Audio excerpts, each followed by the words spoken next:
Good morning students. हमारे topic चल रहा है रहीम। रहीम के कुछ पद हम पढ़ चुके हैं, कुछ दोहे। शेष दोहों का जहाँ तक प्रश्न है उनका अब हम अध्ययन करेंगे। आपके दो हो चुके हैं, तीसरा पद हम देखें। मैं एक बार पहले की तरह बोर्ड पर लिख देता हूँ, क्योंकि वो लिखने के बाद ही समझाया जाए। ये तीसरा हो गया था।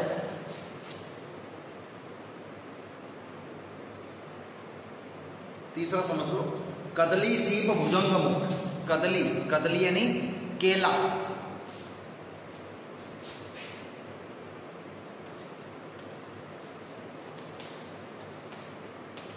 सीप यानी सीप, भुजंग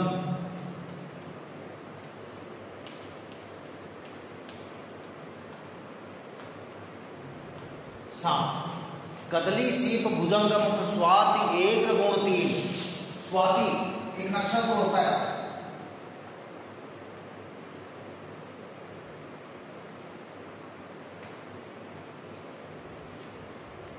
स्वाति एक नक्षत्र है। उस नक्षत्र की यह विशेषता है कि स्वाति नक्षत्र वर्षा ऋतु में आता है। यदि स्वाति नक्षत्र के जल की बूंद केले में गिरेगी तो केले का बन जाएगा कपूर। सीप में गिरेगी तो बन जाएगा मोती, और सांप के मुख में गिरेगी तो विष बन जाएगा। इसमें बताया गया है कि व्यक्ति को सदैव सोच समझकर संगति करनी चाहिए, अच्छी संगति करनी चाहिए। कदली सीप भुजंग मुख स्वाति एक गुण तीन। स्वाति नक्षत्र एक होता है, लेकिन उसके जल की बूंद जैसी संगत में जाती है वैसा रूप धारण करती जा रही है। स्वाति नक्षत्र एक है, गुण तीन, लेकिन उसकी बूंद तीन गुणों को धारण करती है। कौन से तीन गुण? कदली में केले में गिरेगी कपूर बनेगी। एक ही नक्षत्र की बूंदें हैं। यदि वो केले में नहीं गिर के मोती में सीप में गिर जाए तो मोती बनेगी, और यदि वही केले में भी नहीं गिरे, सीप में भी नहीं गिरे और सांप के मुख में गिर जाएगी तो विष बन जाएगी। कहने का भाव है व्यक्ति जैसी संगत करता है वैसा ही हो जाता है। जैसी संगति बैठी, व्यक्ति जैसी संगत में बैठेगा तैसो ही फल दीन, वैसा ही फल मिलेगा। जैसे स्वाति नक्षत्र एक है, उसके जल की बूंद यदि केले में गिरेगी तो कपूर बनेगी, संगत का असर। सीप में गिरेगी मोती बनेगी, और सांप के मुख में गिरेगी विष बनेगी। मतलब नक्षत्र एक ही है, जल की बूंद वो ही है, लेकिन जैसी संगत में जा रही है वैसा ही रूप ग्रहण करती जा रही है। बच्चों, इसमें अनुप्रास और काव्यलिंग अलंकार है। अनुप्रास और काव्यलिंग। अगला, संसार की स्वार्थपरता को बताया गया है कि संसार कितना स्वार्थी है, लालची है। काज परे कछु और है। रहीम जी कह रहे हैं कि ये संसार काज परे कछु और है, काज सरे कछु और। काम जब बढ़ता है तो कुछ और होता है, और काज सरे, सरे यानी निकल जाना, पूर्ण हो जाना, कछु और, तब कुछ और हो जाता है। अरे कहने का मतलब है जब तक व्यक्ति को काम होता है तब तक तो उसका व्यवहार अलग होता है, और जैसे ही काम निकला तो उसका व्यवहार कुछ और हो जाता है। मतलब जब तक काम होता है जब तक तो जी हाँ, जी हाँ, हाँ जी, हाँ जी, जी हुजूरी, गुलामी, चमचागिरी करता है, और जैसे ही काम निकला व्यक्ति का सिद्धांत ये हो जाता है कि अब सामने वाले को जानता ही नहीं है। जब तक काम होता है, अपना स्वार्थ होता है, जब तक तो हम हाँ जी करते हैं, जी हाँ करते हैं, और जैसे ही हमारा काम निकल जाता है तो हमारा व्यवहार ऐसा हो जाता है कि हम सामने वाले से परिचित ही नहीं है, सामने वाले को जानते ही नहीं है। काज परे कछु और है, काज सरे कछु और। रहीमन भंवरी के भये। रहीम जी कह रहे हैं कि भंवरी के हो जाने के बाद, भंवरी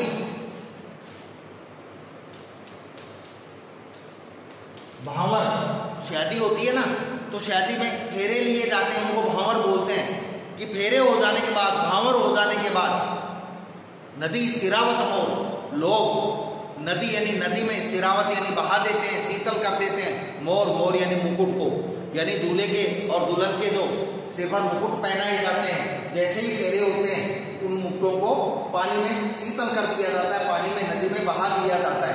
कहने का मतलब है जब तक आवश्यकता थी जब तक तो उनको मुकुट को सर पर धारण करके रखते हैं, और जैसे ही आवश्यकता पूरी हुई तो ऐसा लगा कि इन चीजों की कहीं कोई उपयोगिता ही नहीं है, उनको नदी में प्रवाहित कर दिया जाता है। अगला है जो रहीम उत्तम प्रकृति। रहीम जी इसमें लोगों के स्वभाव के बारे में बता रहे हैं, स्वभाव की विशेषता बता रहे हैं। जो रहीम उत्तम प्रकृति, रहीम जी कह रहे हैं कि जो लोग उत्तम प्रकृति, प्रकृति यानी स्वभाव, जो लोग उत्तम स्वभाव के होते हैं, का करी सकत कुसंग, का यानी क्या, करी सकत है कर सकती है, कुसंग यानी बुरी संगत। जो अच्छे स्वभाव के लोग हैं, जो रहीम उत्तम प्रकृति, उत्तम यानी अच्छे, प्रकृति यानी स्वभाव, जो लोग अच्छे स्वभाव के हैं, का करी सकत कुसंग, उनका कुसंग गलत संगत, का करी सकत क्या कर सकती है, क्या बिगाड़ सकती है। कहने का मतलब है जो अच्छे स्वभाव के लोग हैं उनका बुरी संगत कुछ भी नहीं बिगाड़ सकती। चंदन विश्व व्यापत नहीं, अरे चंदन होता है, चंदन का वृक्ष, उसके चारों तरफ सांप लिपटे रहते हैं चंदन के पेड़ के, लेकिन चंदन शीतल स्वभाव का है, सांप विषैले हैं, उसके सांप लिपटे रहते हैं, लिपटे रहे तो भुजंग उसके। चंदन विश्व व्यापत नहीं, चंदन में जहर नहीं फैलता है, लपटे रहे तो भुजंग, हालांकि उसके चारों तरफ सांप लिपटे रहते हैं। कहने का मतलब सांप और चंदन की वो देखो आप विशेषता, चंदन शीतल स्वभाव का होता है, ठंडक पहुंचाता है, और सांप जहरीला होता है, विषैला होता है, उसके विष में गर्मी होती है। जहर में तो भाई गर्मी तो होती है, तापमान बढ़ जाता है शरीर का खाने पीने के बाद, सांप भी डस लेता है तो एक बार तो पसीना पसीना हो जाता है। तो जैसे चंदन अच्छे स्वभाव का है, उसकी बुरी संगत भी होती है, उसके ऊपर सांप लिपटे रहते हैं, लेकिन वो सांपों का, उन सांपों का चंदन के ऊपर कहीं कोई प्रभाव नहीं होता। वैसे ही अच्छे लोगों के ऊपर किसी गलत बात का कोई प्रभाव नहीं होता है। इसमें बच्चों ध्यान रखना उदाहरण और अनुप्रास अलंकार है। अगला है सज्जनों को खुश करने के लिए कहा है। सज्जन लोग हमारी किसी बात पर, हमारी किसी गलती पर हमसे नाराज हो जाएं तो हमें राजी करना चाहिए उनको। सज्जन यदि 10 बार नाराज होते हैं तो 10 बार राजी करना चाहिए, 50 बार नाराज होते हैं 50 बार राजी करना चाहिए। सज्जनों को खुश रखना चाहिए। रूठे सुजन मनाइए, अरे यदि सुजन सज्जन लोग रूठ जाएं तो उनको मनाइए, मनाना चाहिए। रूठे सुजन मनाइए, यदि सज्जन लोग हमसे रूठ जाएं तो उन सज्जनों को हमें मनाना चाहिए। जो रूठे 100 बार, यदि वो 100 बार हमसे रूठते हैं तो 100 बार ही उनको मनाना चाहिए। जितनी बार रूठे उतनी बार मनाना चाहिए, क्योंकि सज्जनों को कभी नाराज नहीं करना चाहिए। यदि हमारी गलतियों से वो नाराज भी हो जाते हैं तो हमें उनको मनाना चाहिए। समझ में आ गई लाइन? रूठे सुजन मनाइए, रूठे हुए सज्जनों को मनाना चाहिए। जो रूठे 100 बार, यदि वो 100 बार रूठते हैं तो 100 बार ही उनको मनाना चाहिए, राजी करना चाहिए। जैसे उदाहरण अलंकार है, रहीमन फिरी फिरी पोहिए ऊटे मुक्ताहार। रहीम जी कह रहे हैं कि फिरी फिरी बार बार पोहिए, पिरोते हैं, पोते हैं, पिरोते हैं, टूटे मुक्ताहार। अरे मोतियों की माला है हमारे पास, बहुत महंगे मोती हैं, अमूल्य। यदि वो मोतियों की माला दिन में 10 बार टूटे तो क्या हम पिरोएंगे या फेंक देंगे उन मोतियों को? नहीं फेंकेंगे, हम उनको पिरोएंगे। जैसे टूटे मुक्ताहार, यदि मोतियों की माला टूटती है तो हम उस माला को पिरोते हैं, फेंकते नहीं हैं। जितनी बार टूटेगी उतनी बार ही पिरोएंगे। वैसे ही सज्जन लोग जितनी बार रूठे उतनी बार ही उनको खुश करने की कोशिश करनी चाहिए, और न केवल कोशिश बल्कि उनको प्रसन्न, उनको खुश करना चाहिए। इन पंक्तियों में बच्चों आपके उदाहरण, अनुप्रास और उपमा अलंकार। अगला है तरुवर फल नहीं खात है, सरवर पिए ही न पान। रहीम जी कहते हैं कि कभी भी तरुवर वृक्ष, श्रेष्ठ वृक्ष फल नहीं खाते। इसमें क्या बताया? सज्जनों की परोपकारी भावना के बारे में बताया कि सज्जन लोगों की जो भावना होती है वो परोपकारी होती है, परोपकारी, दूसरों का भला करने वाली भावना होती है। तरवर फल नहीं खाते, वृक्ष जिसके फल लगते हैं, क्या कभी आपने वृक्ष को, अपने फलों को खुद ही खाते हुए देखा है? कभी नहीं। तरुवर फल नहीं खाते। वृक्ष कभी अपने फलों का भक्षण स्वयं नहीं करता है। वृक्ष कभी अपने फलों को स्वयं नहीं खाता है। सरोवर पिए ही न पान, और सरोवर कभी अपने पानी को स्वयं नहीं पीता है। वृक्ष कभी अपने फलों को स्वयं नहीं खाता है, और तालाब कभी अपने पानी को स्वयं नहीं पीता है। वृक्ष के जो फल लगते हैं वो लोग ही खाते हैं, लोगों के काम आता है। वृक्ष के तो लगते हैं, वृक्ष तो उस सज्जन पुरुष की तरह है जिसके प्रत्येक कार्य से अन्य लोग लाभान्वित होते हैं। सरोवर पिए ही न पान, और तालाब भी अपने पानी को खुद नहीं पीता है, यानी पशु पक्षी या मनुष्यों के ही काम आता है।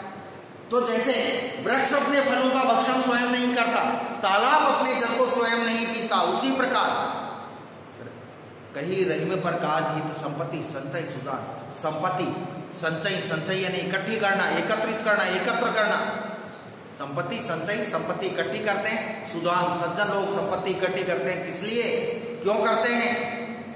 कहीं रहीम पर काज हित पर यानी दूसरों के काज यानी काम के लिए, हित यानी भले के लिए, दूसरों के काम और दूसरों के भले के लिए सज्जन लोग हैं जो संपत्ति का संचय करते हैं, संपत्ति इकट्ठी करते हैं, ताकि वो संपत्ति दूसरों के काम आ सके, दूसरों का दुख दर्द पीड़ा दूर की जा सकती है। यानी यहाँ सज्जन व्यक्ति को उस वृक्ष की तरह और उस तालाब की तरह बताया गया है जो अपने फल और अपना जल स्वयं काम नहीं लेते। वैसे ही सज्जन लोग संपत्ति तो इकट्ठी करते हैं, लेकिन अपने लिए नहीं, पर काज ही, दूसरों के काज और भले के लिए, दूसरों के काम निकालने के लिए और भले के लिए सज्जन लोग संपत्ति का संचय करते हैं। कहने का भाव है कि इसमें दानशीलता की ओर बताया गया है कि व्यक्ति को सदैव दानशील होना चाहिए। बच्चों, इसमें अनुप्रास और काव्यलिंग अलंकार होता है। काव्यलिंग अलंकार आपके सिलेबस में नहीं है, आपके एग्जाम में नहीं पूछा जाएगा, लेकिन फिर भी व्याख्या में तो हमको लिखना ही पड़ेगा, आपको समझा दिया जाएगा काव्यलिंग अलंकार क्या होता है। अगला है धोते बादर द्वार के जो रहीम गहरा, धनी पुरुष निर्धन भय करे पाछली बात। इसमें क्या बताया गया है कि व्यक्ति अपने पिछले समय को, व्यक्ति अपने पिछले सुख के दिनों को याद करके दुखी होता है। जब आज दुखी है व्यक्ति, तो अब आज क्या होगा, अपने पिछले सुख के दिनों को याद करेगा। धोते बादर कुआर की, कुआर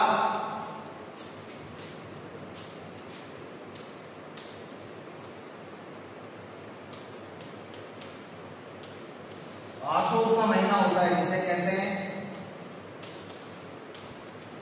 अश्विन मास। अब इस समय कौन सा महीना चल रहा है? इस समय चल रहा है भाद्रपद।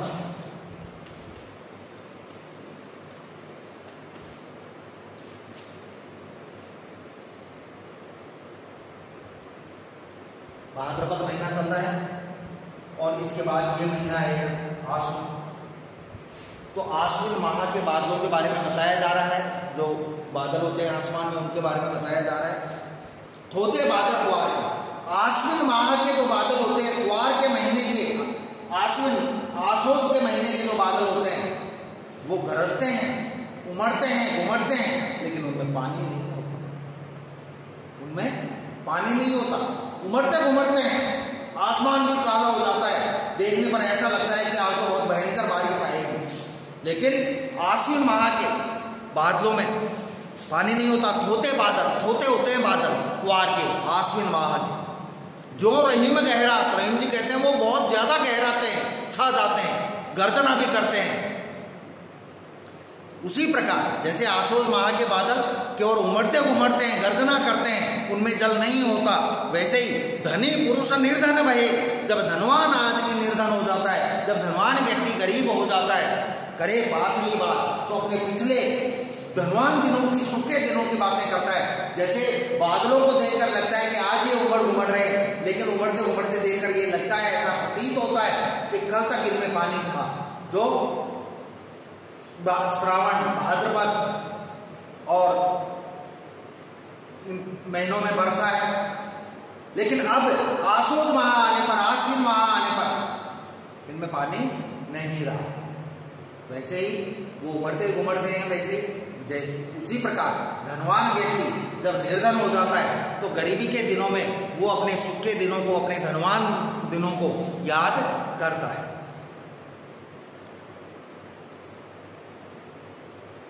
देखो बच्चों, एक बात बताता हूँ आपको,